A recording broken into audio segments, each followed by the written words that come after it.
Exciting rides, water slides, delicious food, live entertainment, and challenging games make amusement parks and attractions popular destinations for family vacations and leisure time activities. Each year, millions of people come to places such as these from across the country and around the world. They come expecting to relax and have a good time, a safe time. That's where you come in. An important part of your job is to help assure the personal safety of each of our guests, as well as yourselves and your fellow employees. Remember this important fact. Happy people doing pleasant things are not thinking about their personal safety. As funny as this incident may appear, this situation could have led to a serious injury. Remember, an accident is an incident that shouldn't have happened. That's why we believe that accident prevention must be the #1 goal on our minds at all times. During the course of this safety overview orientation, be aware that even though the rides and water attractions have been filmed at different facilities, the safety principles that apply are interchangeable for all rides, water slides, and all amusement facilities.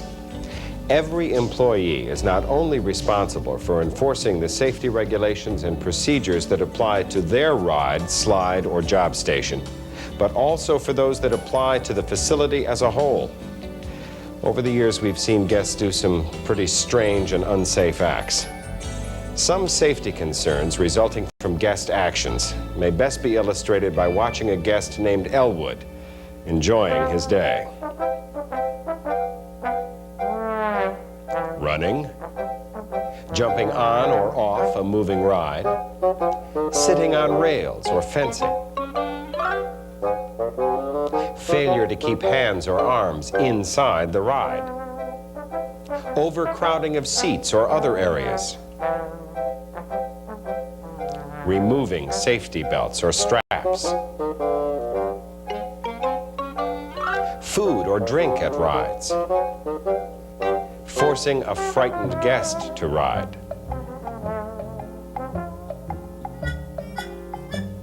intoxication or drug use,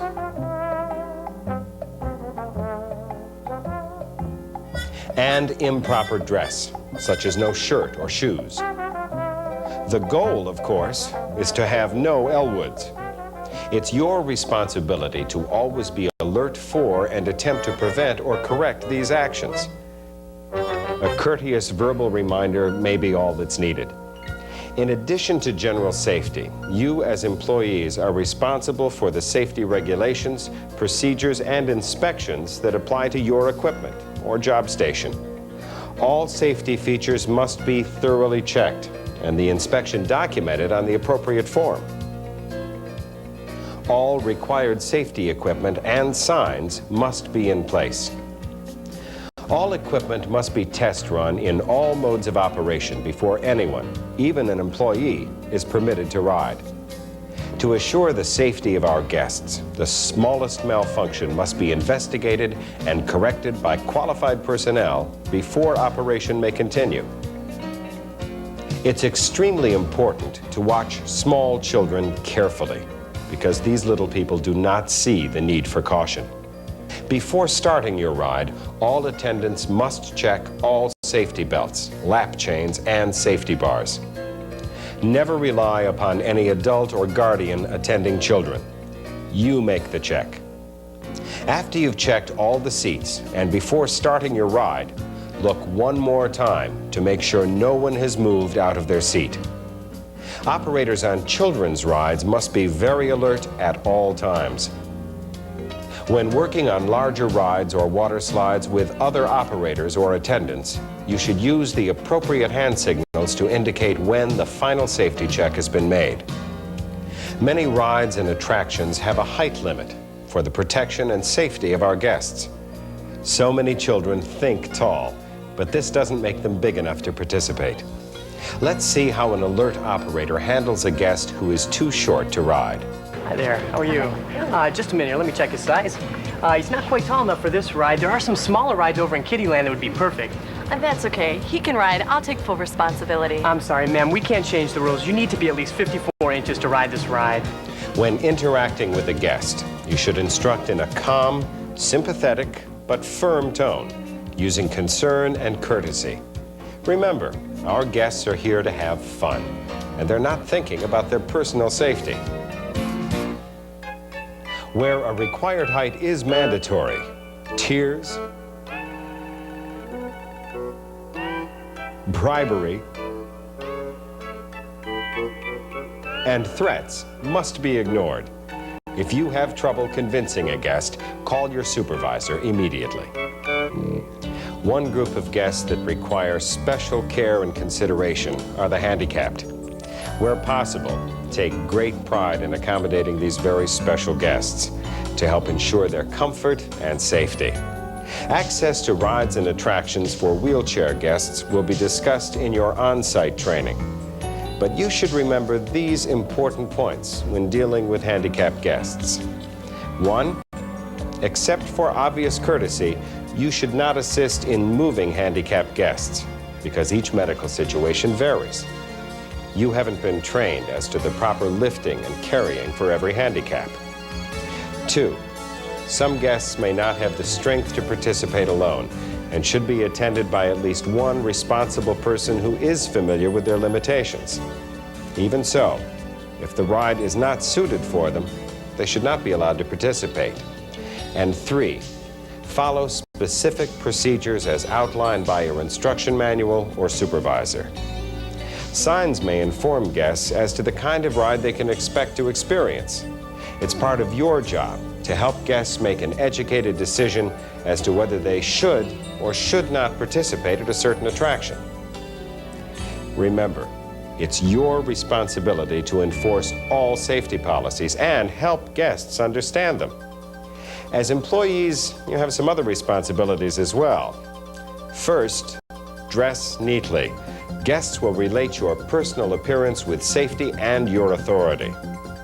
Always look your best. Which employee do you think our guests will respect and obey more readily? Know the layout and location of all attractions and facilities. Could you tell me where the closest restrooms are? Sure. Just walk down to the end of these buildings and turn to your right. Oh, thanks. You're welcome. Be sure to read and study all manuals and handbooks and review procedures and policies frequently. Never operate equipment unless you've received complete training and authorization. Take all training seriously. Ask questions about anything you don't understand. And always operate your ride or equipment exactly as you were trained. It's very important that you allow no one else to operate your equipment who has not been thoroughly trained and authorized. Remember, we're depending on you for the safety of our guests and fellow employees. Be alert and attentive at all times. Never divert your attention from your job or be distracted by friends who may try to get your attention during work hours. Hey, Jim, what are you and Sue doing tonight? I can't talk to you right now. You'll have to catch me on my break. Stay seated, please. Stay alert. Be aware of the proper action to take in case of an incident. Know the procedure for stopping and quick evacuation of your attraction. Operating your equipment demands your complete attention. Remember, a well-trained employee can often spot potential safety problems before they occur. There's more to your job than just safety. Relating to guests who are unhappy or injured must be done in a manner that will reduce tension. Let's take a look at a wrong way and a right way to handle a delicate situation. That was pretty stupid, lady. This wouldn't have happened if you wouldn't have tried to get off the ride while it was still moving. Well, nobody told me. There weren't any signs. Signs? You don't need signs. You need common sense. Common sense.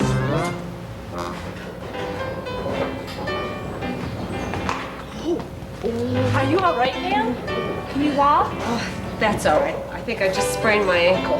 Here, let me help you over to that bench. I'll call someone from first aid to come over and help. Thank you.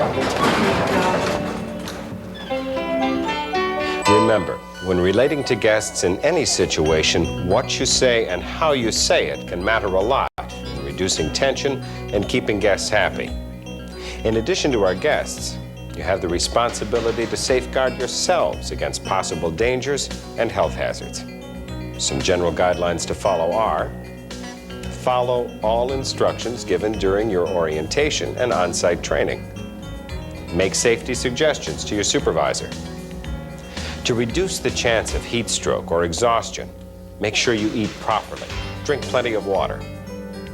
Never operate equipment without receiving the proper training and authorization from your supervisor. Unless directly involved, stay away from construction sites. When you are working around construction projects, or when the situation warrants, be sure to use proper safety equipment, such as safety glasses, gloves, a hard hat, or ear protection. When working with chemicals or cleaning solvents, be sure to wear required protective attire, such as goggles and rubber gloves. Carefully read all labels and safety data sheets for chemicals and solvents that you may use while preparing your areas. Report all injuries, no matter how minor. Remember, our combined efforts will ensure a safe, clean, and pleasant environment for yourself, your coworkers, and our guests. For whatever attraction at which you're stationed, there will be daily housekeeping duties. These could be as small as wiping off seats, or as large as cleaning a picnic shelter. But each one is just as important to the safety and comfort of our guests. Report major cleanliness problems and hazards, such as spills on walkways and overflowing restroom facilities, to the appropriate personnel. Practice good housekeeping throughout your shift by picking up cups, papers, and other trash from around your attraction or wherever you see it. Remember, clean is safe. Another important area to discuss is maintenance. While maintenance personnel are the only ones who will be making actual repairs, there's a lot you can do to make sure our rides and equipment keep running safely. First, carefully complete all safety checklists. Read each item when you make the check, and then mark it off as you do the inspection.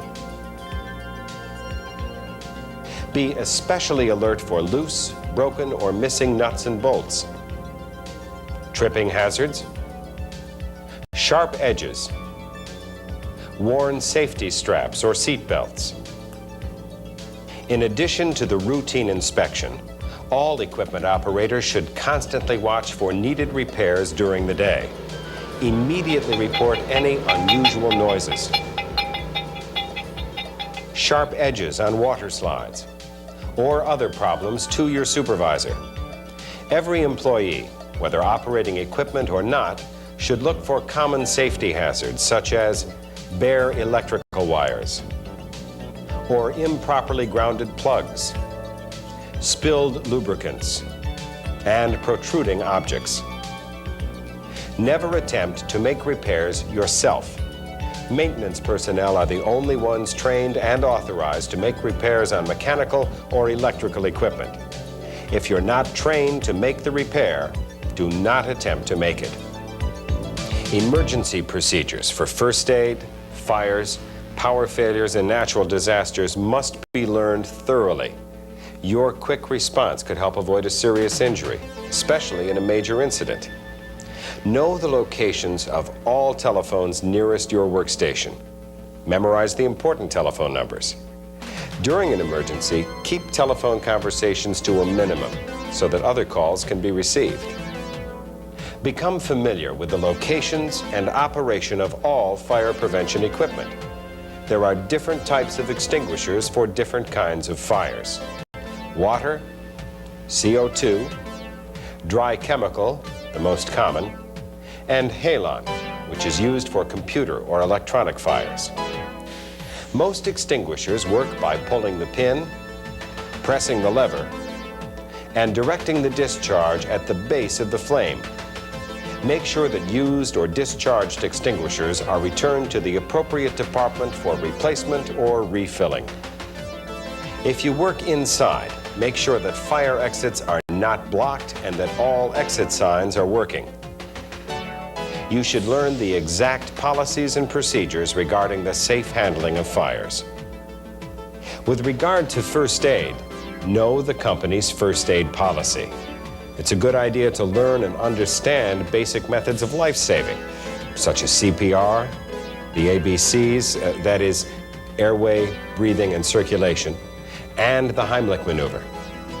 General accident procedures should include stop operation of the ride, slide, or attraction. Assist the injured. In the event of a serious injury, such as major trauma, broken bones or head, neck or back injuries, do not move the injured person, as this may increase the extent of the injury. Call security or first aid. Report the incident to management. Get names and addresses of all witnesses, and try to retain them if possible for investigative personnel. Above all, do not discuss the incident or make statements to anyone except authorized personnel from our company. Another incident that requires immediate attention is a power failure. It's a good idea to have authorized personnel turn off circuit breakers to prevent accidental startup or damage to equipment when power resumes. You'll learn more about this in your on-site training. Assist guests in exiting rides and darkened buildings. When the power comes back on, you'll be given permission to test run the equipment, after which you may resume normal operation. Remember, after a major power failure, you must make another test run of your equipment in all modes of operation. During this presentation, you've been given an overview of amusement facility safety. After working a few weeks, you'll develop a sixth sense regarding guests and their movements. And as you perform your duties, you'll learn to be more aware of what's happening near and around your workstation. You will be thinking safety. Leisure and recreation employees are special people. They are alert. They use good judgment. Their appearance is pleasing, and they are courteous to our guests. Because our guests get special treatment, they keep returning to amusement facilities and attractions around the world. Because of you, our guests know they are welcome. They know they will have a good time. And even though they don't think about it, they know they will be safe.